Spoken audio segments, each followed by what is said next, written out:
Hello friends, myself Dr. Venkat Dhuma from Rajarshi Shahu Mahavidyalaya, Latur.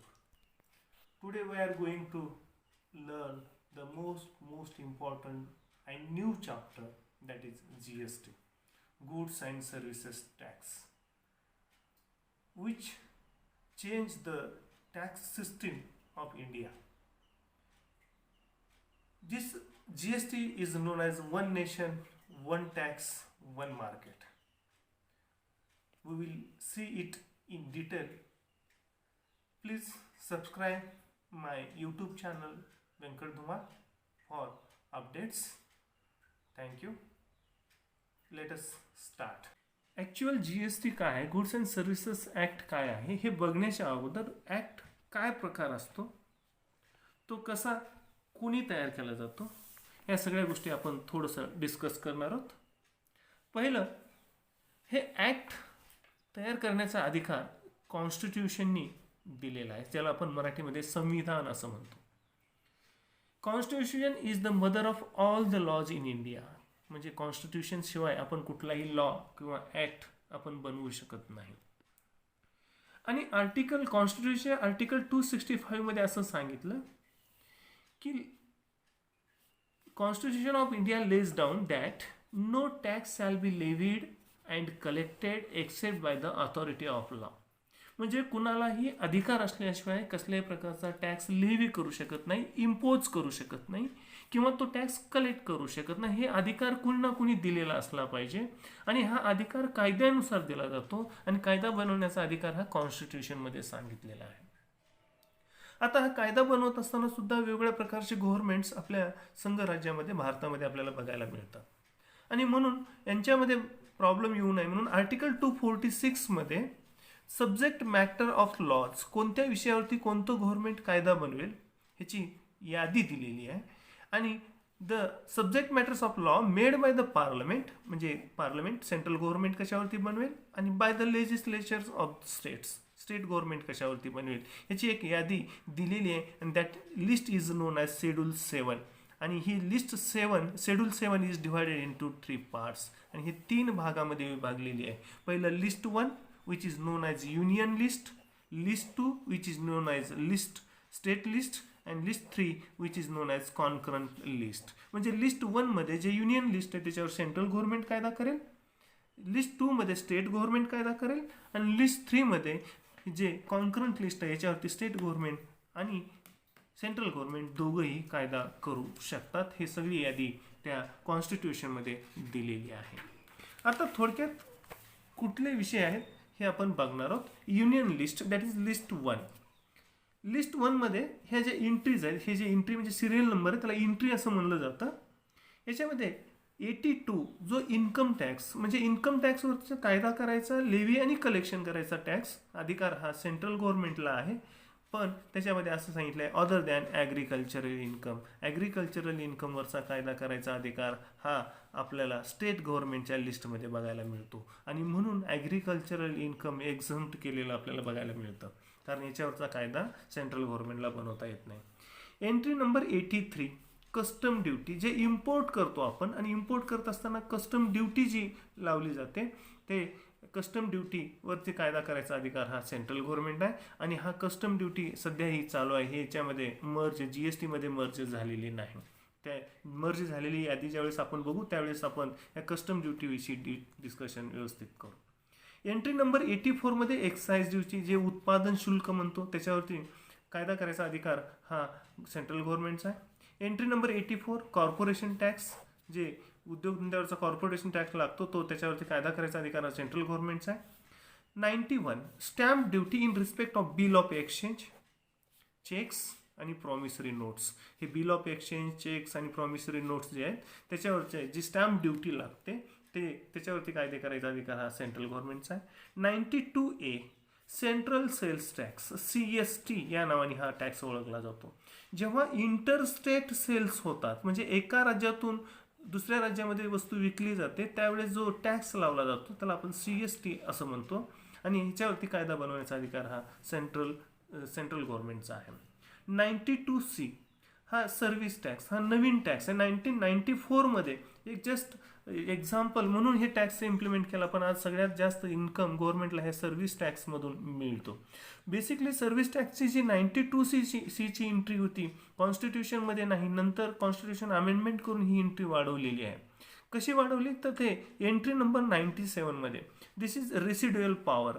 जर एखादा विषय list 1 मध्ये दिसत नसेल, लिस्ट 2 मध्ये दिसत नसेल, लिस्ट 3 मध्ये दिसत नसेल, तर अशा परिस्थितीमध्ये ते कुठलाही विषय असो त्याच्यावरचे अधिकार म्हणजे कायदे बनवायचे अधिकार हे सेंट्रल गव्हर्नमेंटला दिलेत ॲज पर एंट्री नंबर 97. आणि याचा अधिकार म्हणजे याचा वापर करून 1994 मध्ये गव्हर्नमेंटनी 92C नुसार सर्व्हिस टॅक्स इम्प्लिकेट केला. आणि दिस इज रेसिड्युअल पॉवर, म्हणजे यादीमध्ये नाव म्हणजे विषय नसेल तर त्याच्यावरती कायदा बनवता येत नाही, असं होत नाही. तर 97 नुसार सेंट्रल गव्हर्नमेंट कायदा बनवू शकतो. दिस इज स्टेट लिस्ट. याच्यामध्ये एंट्री नंबर 33 नुसार एंटरटेनमेंट टॅक्स, आपण PVR टॉकीजमध्ये वगैरे जातो तिथे एंटरटेनमेंट टॅक्स लावला जातो. हा एंटरटेनमेंट टॅक्स लावायचा अधिकार हा स्टेट गव्हर्नमेंटचा. 34 tax on lottery, betting and gambling, याच्यावरचा टॅक्स लावायचा अधिकार हा स्टेट गव्हर्नमेंटचा. 54 नुसार 45 नुसार टॅक्स ऑन ॲग्रिकल्चरल इन्कम, कारण याच्यावरचा सेंट्रल अधिकार नाही आहे, हा स्टेट गव्हर्नमेंटचा अधिकारात येतो. 49 tax on lands and building, आपण बघतो ज्यावेळेस एखादी लँड बिल्डिंग आपण ट्रान्सफर करतो त्यावेळेस जे टॅक्सेस लावले जातात ते स्टेट गव्हर्नमेंटचे असतात. एक्साइज ड्युटी ऑन अल्कोहोल लिकर, अल्कोहोलवरचे जे टॅक्स लावायचे अधिकार आहेत हे स्टेट गव्हर्नमेंटचे आहेत.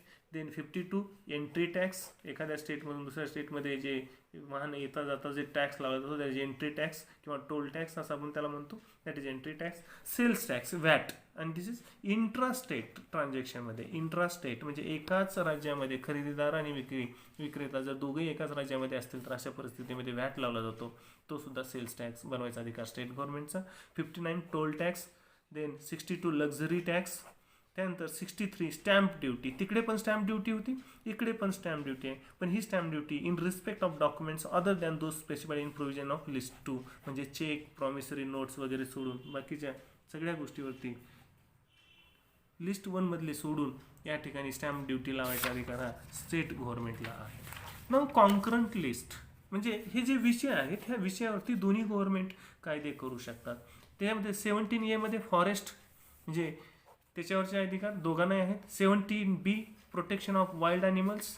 17.5 जो आपल्या महत्त्वाचा विषय आहे एज्युकेशन, याच्यावर दोन्ही कायदे करू शकतात. 38 इलेक्ट्रिसिटी, म्हणजे these are the some examples of concurrent list, याच्यावरती दोन्ही गव्हर्नमेंट कायदे करू शकतात. असं जर असेल तर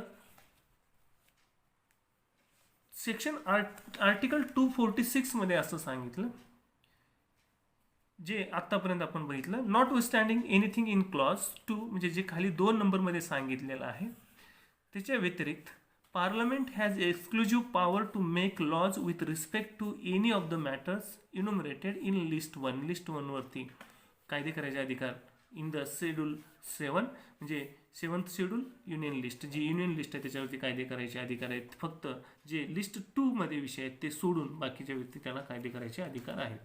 2 मध्ये असं सांगितलं आर्टिकल 246च्या 2 मध्ये parliament and subject to clause 1 म्हणजे पार्लमेंट आणि हे वर्ष सोडून the legislature of the state also have power to make laws with respect to any of the matters enumerated in list 3 म्हणजे लिस्ट 2 ॲज वेल ॲज लिस्ट 3 मध्ये यानं कायदे बनवायचे अधिकार कॉन्करंट लिस्टमध्ये ॲज पर 2 दिलेले आहेत आर्टिकल 246चा क्लॉज 2 नुसार. हे 4 मुद्दाम या ठिकाणी, कारण 3 हा आपण म्हणजे पार्लमेंटनी ओमिट केलेला आहे म्हणून 4 parliament has power to make laws with respect to any matter of any part of the territory, कारण टेरिटरी युनियन टेरिटरी जे आपण म्हणतो तिथे कुठल्याही प्रकारचं स्टेट लेजिस्लेशन नसतं.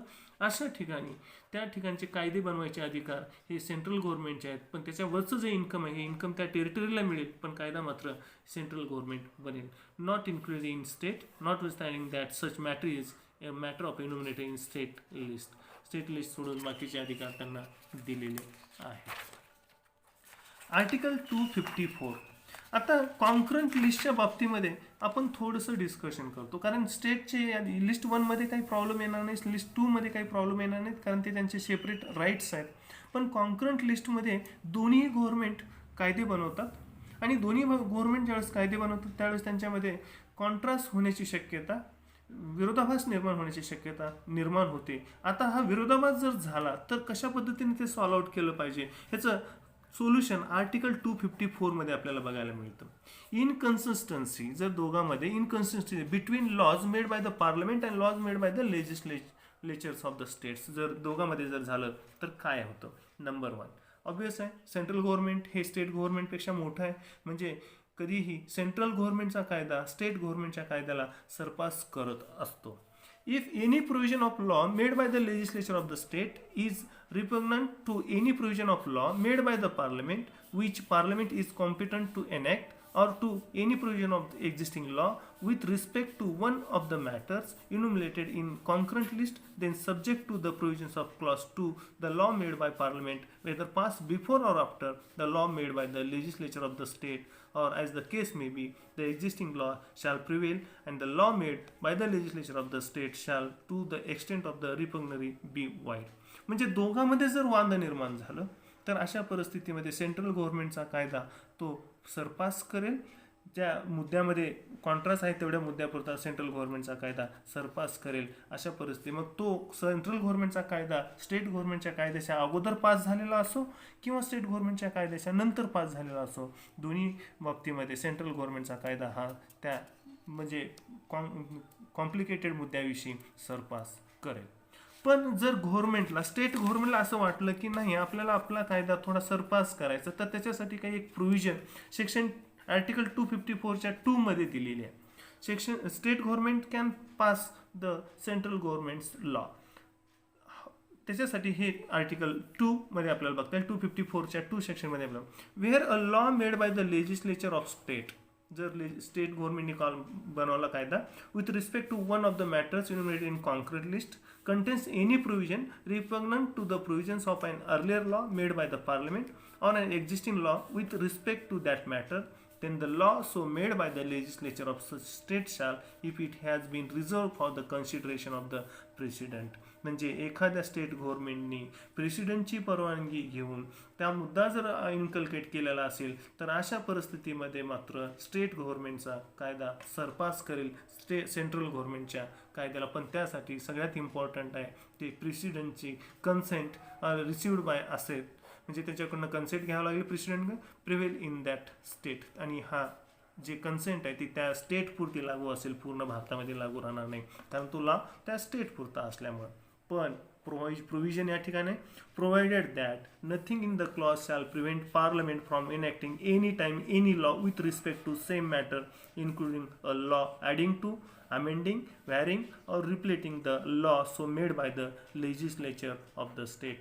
पण पार्लमेंटला कुठलाही कायदा कोणीही नवीन कायदा बनवण्यापासून किंवा नवीन कायदा अमेंड करण्यासाठी बदल करण्यासाठी अडवू शकत नाही, कारण that is the full right of parliament. म्हणजे सेंट्रल गव्हर्नमेंट कधीही तो कायदा बदलू शकतो, त्यात अमेंड करू शकतो, रिप्लेस करू शकतो. या सगळे अधिकार सुपेरियर अधिकार सेंट्रल गव्हर्नमेंटच्या पार्लमेंटला दिलेले आहेत आणि या पद्धतीनं हे ॲक्ट बनवले जातात. याच्या पुढची माहिती आपण नेक्स्ट व्हिडिओमध्ये बघणार आहोत. थँक्यू.